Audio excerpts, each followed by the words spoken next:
economies form account for 80% of global emissions.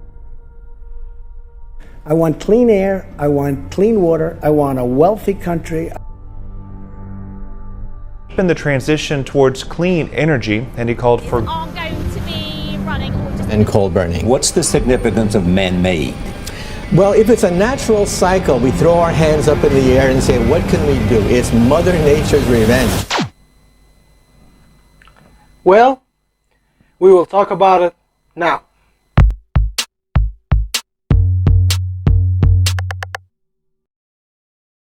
It is the year 1800, Industrial Revolution has started, and the world is changing, and a lot of countries are using machines for work. In the 20th and 20th centuries, human society has developed in terms of science, large-scale industry, and farming. It got even more great with the rise of the technology, satellites, computers, the internet, smartphones, and electric cars. These are one of the greatest human technological accomplishments. For now. Simply, the humans tried their best to create a comfortable environment. Kind of. But you know, this kind of modern civilization need a lot of energy, and the human tried a lot to provide it. First, we use coal, and then oil, gas, nuclear energy, geothermal energy, which is the heat from the underground, renewable energy, which includes solar power plants, wind turbines, and hydropower, which we use water. Not only these energy resources caused war between humans, and more than half of the conflicts on the world currently happening are because of it, but also it is killing us directly by pollution, occupational fatality, and many other things that indirectly destroying our homes by floods, toxic farming soil, crop failure, and fire. Despite the war and terrorism, pandemics and diseases and natural disasters, the human population is still increasing. And when the population is increasing, the demands will increase too, which will need a lot of energy for it. In the last 2 decades, the electricity demand has increased by 73%. Why this number is so big? Well, 1. Increasing population, which for every person there is demand for power and stuff. 2.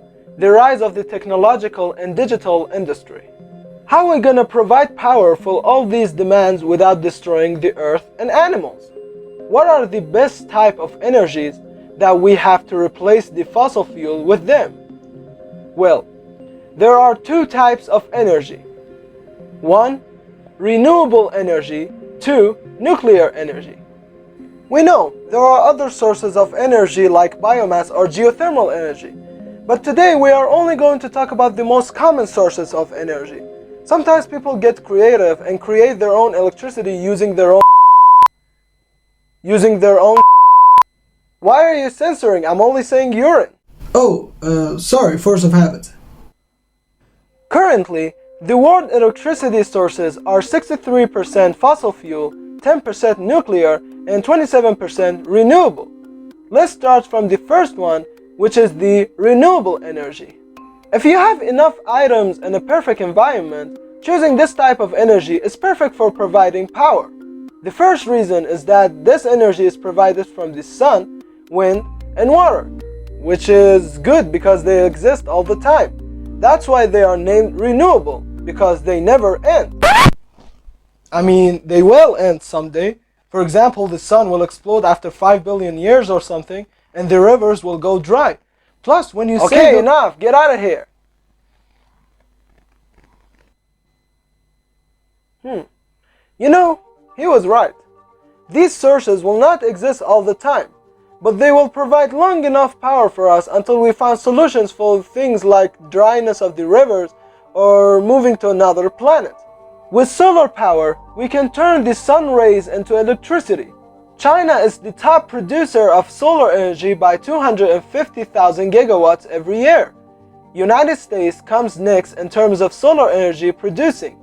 The reason lies in cheap price of the solar panels and the accessibility to it. Thus, many Americans who specifically live in the western and southwestern states have solar panels on their houses and offices. Some countries are missing the opportunity to use the solar energy in their deserts. For example, Iran. In Iran, 55% of the land is natural and 23% is desert. But less than 1% of the installed capacity is the solar energy in Iran. And they didn't establish a solar panels factory until 2022. Using this type of energy in the Middle Eastern and North African countries will solve their power shortage problem. But this type of energy has a little twinky-weeny problem. Sun will not exist all the time. Sometimes the weather will be rain, thunder, and even cloudy weather can stop providing power to the building. So we can't put solar panels everywhere and use it every time. Wind energy. In a nutshell, wind turbine is just a big turbines that are being set in a specific places with constant alternating wind. The minimum velocity of wind should be at least 7 meters per second to turn these turbines. FYI, one blade of the turbines has the weight of a single elephant, which is around 5 tons. But these turbines have some issues. First, they are hard to install, and second, if wind's velocity has suddenly increased, it will cause a big damage to the whole turbine.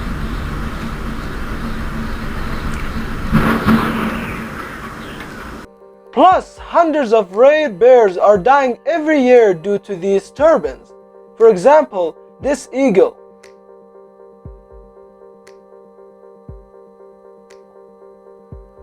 Many people will disagree with it, but in the end, for North America, Europe, and some Asian countries, which normally having more winds and storms, wind turbines are a good choice.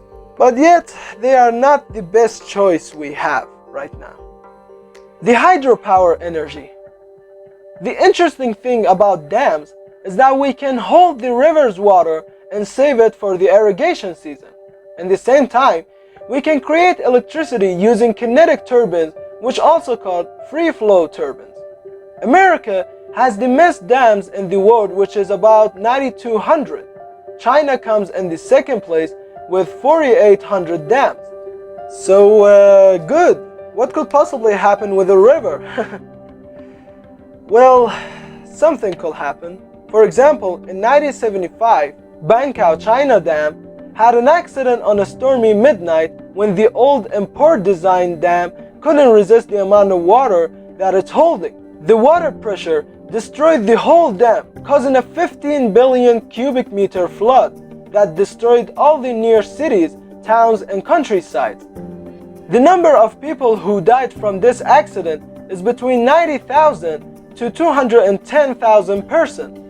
As you can see, even the green energy can cause other disasters. And why do we need renewable energy in the first place?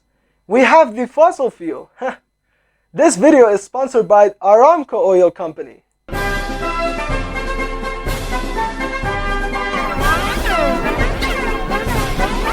The nuclear energy, the thing that the Iranian government wasted 8 years of their life negotiating about. The type of energy that when it works, happy things happen, but when it doesn't. Let's talk about how this energy works.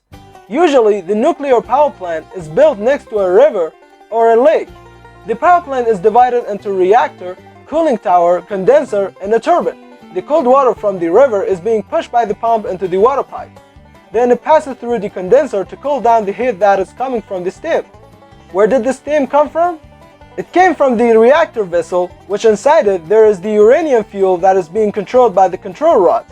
After the water is vaporized due to the reactor vessel temperature that was caused by the uranium, the steam passes through the pipes and turns around the turbines, which in its turn, it will create electricity. The water vapor from the condenser will come out from the cooling tower, which we see them sometimes when we are traveling in the country roads. The good thing is, can you stop it? The good thing is, the nuclear energy doesn't cause any kind of pollution, unlike some other sources of energy. Only 30 countries has nuclear energy facilities. America comes first in terms of nuclear power plant numbers which is 93 reactors, then France by 56, and then China by 51. The nuclear power plant seems a really good accomplishment in the human history, but does it have any kind of issues? Well, sure it does. One of the main two problems are the time and the cost. Typically, it will take you more than 5 years to build it, and you need around $9 billion for every 1100 megawatts you provide. That's why not all the countries have nuclear power plants. The third problem, which is the most serious one, nuclear accident. More than 100 serious nuclear accidents have occurred in the human history. Only two of them caused a big disaster: Chernobyl and Fukushima. Chernobyl nuclear reactor, or by its original name Vladimir I. Lenin nuclear reactor, is a power plant located in Pripyat city, or in current Ukraine. At that time, Ukraine was part of the former Soviet Union. They were really proud of it because the reactor wasn't the BWR or PWR or AGR reactors that were used by the US and the European countries. It was the famous RBMK-1000 nuclear reactor. On 26 April 1986, an explosion happened in the building number 4 of the power plant, which was caused from the reactor core itself. The reason? Reactor design flaws and human error. On the night of the accident, 31 persons died directly from the explosion and extreme radiation, and 53 persons died indirectly, which most of them were firefighters and janitors. The radiation from this incident was not limited to Pripyat. It even reached the whole Western Russia, Sweden, Germany, and United Kingdom. In 1989, the radiation level in Ramsar city in Iran suddenly increased, and the reason lies on the radiation particles that traveled from Russia to Iran. So, how many people exactly died from the Chernobyl accident? Well, we don't know exactly because the Soviet government lied about the accident and the Russian media wasn't giving enough coverage about it. We don't actually know how many people exactly died, but the number estimated between 4,000 to 60,000 in the first year. Radiation is not like the virus. It's worse. Your hair will fall, your skin will stench, and in the best cases, you will get cancer. How did the core exactly explode?